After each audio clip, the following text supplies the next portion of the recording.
TV anchor Ritu Chowdary ఇప్పుడు present ఆమె issue ట్రెండింగ్లో ఉంది. ఏదో మనీ స్కామ్లో తన భర్త ఇద్దరు కలిసి స్కామ్ చేసిర్రు అని న్యూస్ వైరల్ అవుతుంది.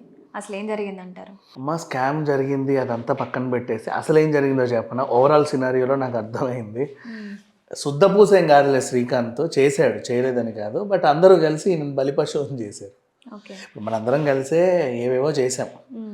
ఏవేవో అంటే అందరం కలిసి చేసేదంటే ఈక్వల్ పార్ట్నర్షిప్ వేరు, నేను చేసేది నీకు తెలిస్తే నిన్ను మేనేజ్ చేయడం వేరు.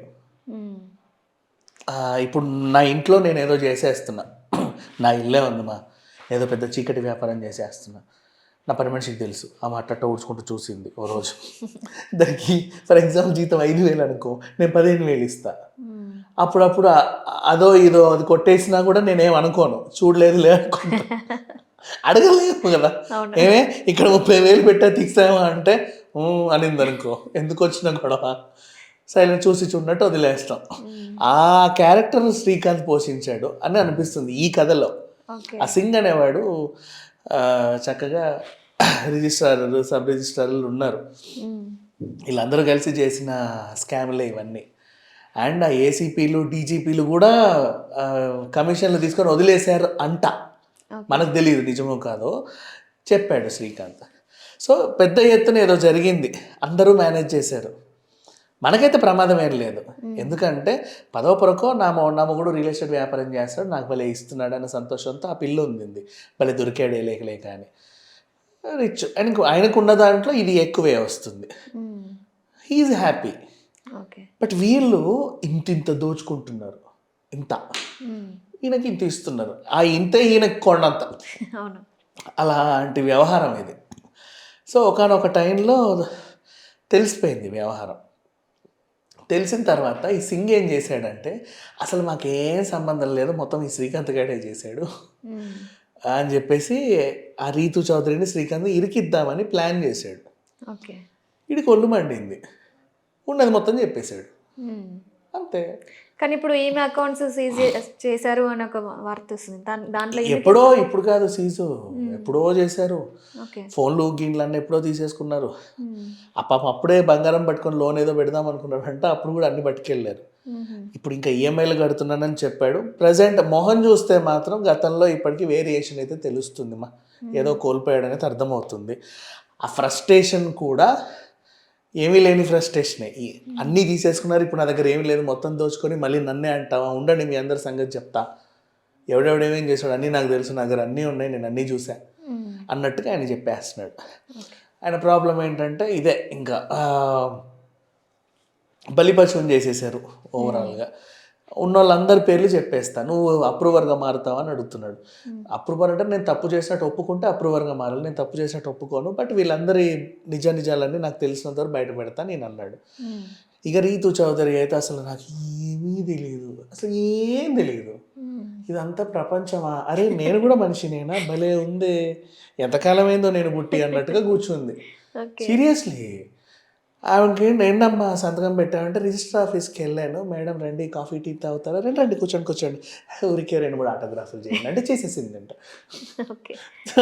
అది ప్రాపర్టీ అని కూడా తెలియదట, ఆ రేంజ్లో ఆమె చెప్పేస్తుంది. దాని వాల్యూ ఎంత అంటే 4 CR ప్రభుత్వం వాల్యూ, 4 కోట్లే. ఆమె పేరు సంతకం పెట్టింది, రెండోది ఏదో సంతకాలు ఏవో పెట్టిందంట. ఈయన పేరు మీద కొన్ని, వీళ్ళ నాన్న పేరు మీద కొన్ని, అలా వచ్చాయి. సో ఓవరాల్గా ఈ పిల్ల కూడా ఇన్వాల్వ్ అయ్యి ఉంది. ఆ కిడ్నాప్ అని పెద్ద ఎత్తున చేస్తే నేను కాదని లబోదీపం అని చెప్పుకుంటుంది. అమాయకురాలే అంటే, అమాయకురాలు ఏంటంటే గొప్ప డబ్బున్నోడు దొరికాడు, బాగా ఖర్చు పెట్టేసరికి కొంచెం అట్రాక్ట్ అయ్యింది, అంతవరకు ఓకే. వాడు ఏం చేస్తున్నాడో తెలిసిన తర్వాత కూడా క్రైమ్ పార్ట్నర్ అయిందా లేదా అనేది ఇక్కడ కీలకం. నేను కాలేదు, నేను నువ్వు ఇలాంటోడివా, గెట్ లాస్ట్ అన్నానని ఈవిడ చెప్తుంది. కాకపోతే ఏమని చెప్పింది, క్రైమ్ పార్ట్నర్ కాదు ఒప్పుకుందాం, నిన్న చెప్పిన దాంట్లో నాకు అది క్లాష్ కుదరలా, 1.5 year నుంచి నాకు ఆయనకి సంబంధం లేదు అనింది. 1.5 year అంటే 2024ని మర్చిపో, 2024 అయితే మర్చిపోవచ్చుగా. 2024లోనే నా కళ్ళ ముందే 2 పార్టీలకు అటెండ్ అయింది విత్ హిమ్, ఆ అబ్బాయితో. అంటే ఓన్లీ పార్టీల వరకే వెళ్ళిందేమో. అయి ఉండొచ్చు కదా. పోనీ అతన్ని పిలిచాం ఈమెని పిలిచాం ఒక్కొక్కరు హూ హూ అని అటు అటు తిరిగి ఇటు తిరిగి కూర్చున్నారంటే లేదు, ఒకరి మీద ఒకరు కూర్చున్నారు, ఓకే. మరి ఏం మాట్లాడాలి దాన్ని. సో అక్కడ నాకు క్లాష్ కుదరలా అంతే. మిగతాదంతా పాపం ఏదో చెప్పుకున్నారులే. ఈ అబ్బాయిని అయితే పాపం అందరు ఇరికిచ్చారని అర్థమవుతుంది. పాపం అనకూడదు, చేసింది తప్పే, వాళ్ళందరూ తప్పు చేస్తున్నారు నీకు కూడా ఎప్పటి నుంచో తెలుసు. అండ్ పనిలో పని మనకు కూడా ఎంతో కొంత వస్తుంది కదా, నేను బాగానే బతుకుతున్నా కానీ సంతోషపడ్డాడు. ఇంకొక అమ్మాయి తగిలింది సినిమాలో, ఆవిడ కాసేపు బాగా ఊరేగింపు అన్నీ అయ్యాయి, గోవా అటు ఇటు ఇటు నుంచి అటు. Okay cool. అండ్ పాపం ఇంకొకటి నాకు బాధ వేసింది ఏంటంటే అండ్ స్టోరీలో పాపం ఎప్పుడు అవుట్ ఆఫ్ వెళ్ళలేదంట. ఓకే. నా పాస్పోర్ట్ చూడండి, వాళ్ళ పాస్పోర్ట్ చూడండి, వాళ్ళు ఎన్ని దేశాలు తిరిగారో తెలుసా, నేను ఇప్పటివరకు ఇండియా దాటలేదన్న ఫ్రస్ట్రేషన్ కూడా బయటపడింది. సో అతను ఏదో మేనేజ్ చేశారు, చేసి లాస్ట్కి అసలు మాకేం సంబంధం లేదు మొత్తం వీడే అని చెప్పి ఆయన మీద తోసే ప్రయత్నం చేశారని అర్థమైంది. బట్ ఏమో రేపటి నుంచి అరెస్టులు మొదలైతే తప్ప మనకి ఎవరేంటనేది తెలియదు. ఛార్జ్ షీట్లు డీసీపీ వల్ల ప్రెస్ మీట్లు వస్తాయి. బట్ ఇప్పుడు వీళ్ళు చేసిన ఎలిగేషన్స్, డీజీపీలు ఉన్నారు, ఏసీపీలు ఉన్నారు, ఆపీపీలు ఉన్నారు, ఈపీపీలు ఉన్నారు, అందరు పెద్ద పెద్ద వాళ్ళందరి పేర్లు చెప్పేశారు.